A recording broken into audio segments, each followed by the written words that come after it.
Hello everybody, welcome to the Comic Gaming Movie Show. My name is Deshaun and today I'm here to review Furiosa. I believe it's called, it's a part of the Mad Max saga.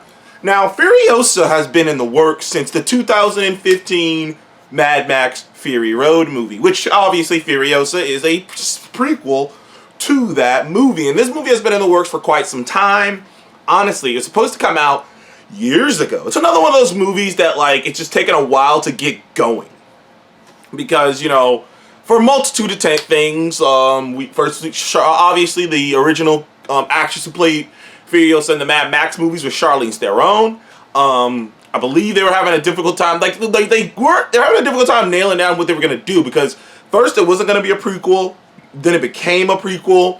So obviously you don't got Charlize Theron or Tom Hardy coming back in this in any way. You do got some what's the word I'm looking for? You do have some characters coming back, like Immortan Joe and, you know, his war boys and all that shit. So you do got characters back, but you don't got Tom Hardy and you don't have Charlize Theron in this movie. So this movie is about the origins of Furiosa. Things that you hear about in the Mad Max Fury Road movie.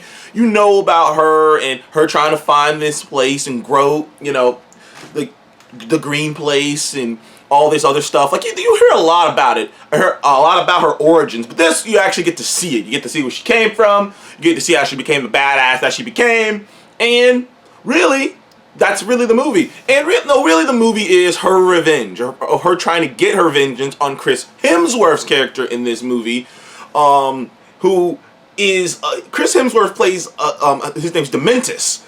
Chris Hemsworth plays Dementus, and Dementus is very over the top. He's like the opposite of Immortan Joe. Whereas Immortan Joe visually is over the top with the fucking chest, that weird plastic chest ab thing, and the face and the tank on the back of his neck, and the long white hair and the white skin and the pale white skin. Dementus doesn't actually look that mutated, because in the Mad Max world, really, it's all about how healthy you are. Because they really play up, like, just how much the nuclear fallout or whatever, how much it, like, fuck with people's bodies, it fuck with the people's abilities to make healthy children, the people's abilities to make children in general. And it fuck with people's lungs, and people have deformities and lumps, and, you know, they really play that up. It's something that I always found unique about the Mad Max Wasteland, the Mad Max apocalyptic event, because they really play up they really play up, what's the word I'm looking for? The grotesqueness of an apocalypse, of like the mutations and whatnot. Not only just that, but like just to the point people value gas, bullets. They worship car engines, working car engines. They like, it's a desert, so everyone will do anything they can to get any liquid at all. I mean, even if they gotta fucking squeeze it out of somebody, even if they got moisture farms and shit. Like, it is a very interesting apocalyptic world. But one of the things you can tell is usually the villain, either they look like the apocalypse hasn't even touched them, like they don't look mutated at all. Like, Chris Hemsworth's character, other than the exaggerated nose, doesn't look like he's been mutated. Everyone around him is a little greasy, a little bump here, lump here, no teeth, but he looks fine. But where he makes up for it is how over-the-top mad he is. Chris Hemsworth is having a ball. You know what I hearken this before? I hearken this Chris Hemsworth's Dementus in this movie to, and I actually mean this as a compliment, to my boy in the last Fast and the Furious movie. Like, god damn it, Jason Momoa in the last Fast and Furious movie as Dante. Because he was having such a ball as Dante. Like, that Fast and Furious movie is shit as all the other Fast and Furious movies, the last one. But Jason Momoa as Dante was having such a ball just being this villainous, over-the-top asshole that you're just like, this dude is just fun to watch on screen. Same thing here with Chris Hemsworth. He is just fun to watch on screen. You love it when he pops up. He's just having a ball being this evil, unpredictable dickhead.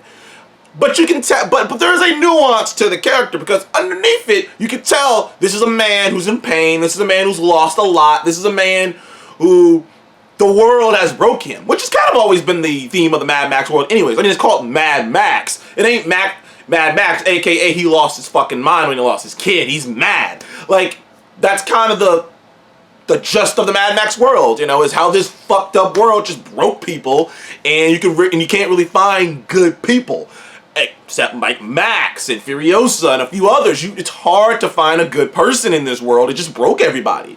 So that was awesome. So Chris Hemsworth was great in this movie. Anya Taylor-Joy, who is playing Furiosa in this movie, doesn't show up for the first hour. This movie's like at 2 hours and like 20 minutes or something like that. Maybe I'm off there. Maybe it just felt like it flew by. I'm not sure. But she doesn't show up for damn near the entire first hour of the movie. Like you know, for a while there. And when she does, she's good. She's not memorable though. She doesn't talk a lot in the movie. She doesn't have a lot of dialogue. Which, to be fair, Furiosa isn't much of a talker. But she got a lot across through her eyes, through her body language. Like, I bought her as a younger version of Charlize Theron. Like, I bought it, but she wasn't the most dynamic, you know. Neither was Max, to be fair. And even in the original movie, even in Fury Road, Tom Hardy wasn't the most over-the-top, you know, amazing thing I've seen. But they got a lot across with their physicality and whatnot. And the same thing with Furiosa. There was a lot that got across with her Anya Taylor-Joy with her physicality and whatnot. Also, we got a bunch of returning people. Like I said, they got Immortan Joe and his crew. It's cool seeing them younger, seeing them at a different point. You know what I mean? Like, because we already seen him if you saw Fury Road. But seeing a little bit of Immortan Joe a little younger, seeing his kids a little younger, seeing, like, you know, seeing that there was some other gang out there, which you knew how this movie's gonna go, because it's a prequel, which is always the issue with a prequel, is at the end of the day, you know how the fucking movie's gonna go. You know Dementus ain't gonna survive. You know Immortan Joe ain't gonna die. You know his whole kingdom ain't gonna fall. It ain't happening yet. So it is kind of we already know what's happening. But it was interesting, like, seeing that, like, apparently there was a war. There's a lot of world building. There's a lot of, like, you know, and honestly, it's one of those things where, like, I'm watching this, I'm like, man, it'd be cool if they made a video game out of this. I'm like, oh yeah, they did. No one bought it. I might go back and play that over again if I'm being honest with you. I will tell you that if there's anything, this did make me want to go back and play the Mad Max video game, but I digress. But cinematography was great. The score was great. Awesome action sequences, some great practicals, just like the Fury Road movie. Some things that harken back to the Fury Road movie. A lot of that, a lot of like callbacks to the original, to Fury Road. Like I say, the acting overall was very good to great with from Chris Hemsworth. I love the costume designs, just the beautiful world. Like they brought that world to life. But at this point, I think George Miller just knows how to bring this kind of a world to life. It's very bleak. It's like, you know, and this is a world where just the sound of a car engine is just so well done. There's some great shots, particularly this one shot where it was just like close up on these two guys on a bike, and it just goes, it goes, and it's like a long shot. Like they go, and then you see the truck coming down. Like there's some awesome shots in this movie. But I do have issues with the movie. First of all, my biggest issue is a lot of people disagreeing and agree on this fact, but I am one of the people in the camp that Mad Max Fury Road, as awesome as a movie as it is, as great as a movie as it is, it does feel like a Furiosa movie. Like, I say this all the time. Mad Max spent like the first hour of Mad Max Fury Road as a car ornament. Most of the movie was through Furiosa's eyes. The entire story was through Furiosa's eyes. The entire goal was through Furiosa's eyes. Max was just trying to get free and get his car back. But Furiosa was a badass. You know, it's not even one of those things where like, oh, Furiosa's this girl with the plan and Max is the one with the skills and together they... No, Furiosa was a badass too. She's about as badass, if not more badass than Max was. And I remember watching that movie and being like, honestly, if Max wasn't in Mad Max Fury Road, it wouldn't have changed a ton of the movie. I mean, there's some elements obviously you would have to change, but like, I'm just sitting there like, dude, I'm not sure about this, man. I feel like this is a Furiosa movie. So then when they come out with this prequel to Furiosa, I'm like, dude, I basically already seen a Furiosa movie. So I'm basically getting a sequel to Furiosa. And I'm just like, dude, I would like to see Max. I'd like to see Max again, as if that's too much to ask for. So that kind of bothered me in the back of my mind watching this movie. Also, it's a prequel, so you already know how everything's going to play out. it's very, you know, it's very predictable in that nature. It's not as creative as Fury Road. It's very straightforward. They really do riff mostly on Fury Road, and mostly they really rely upon the knowledge you have from Fury Road to make things exciting. If you watch Fury Road and then you watch this, it's just not as good. Like, not to say this ain't a good movie. It's just from just the perspective of an excitement perspective, from an unpredictable perspective, from just a creative perspective in general, it's not as good. It really does feel like a filler. It feels like this movie feels like a filler episode of a TV show.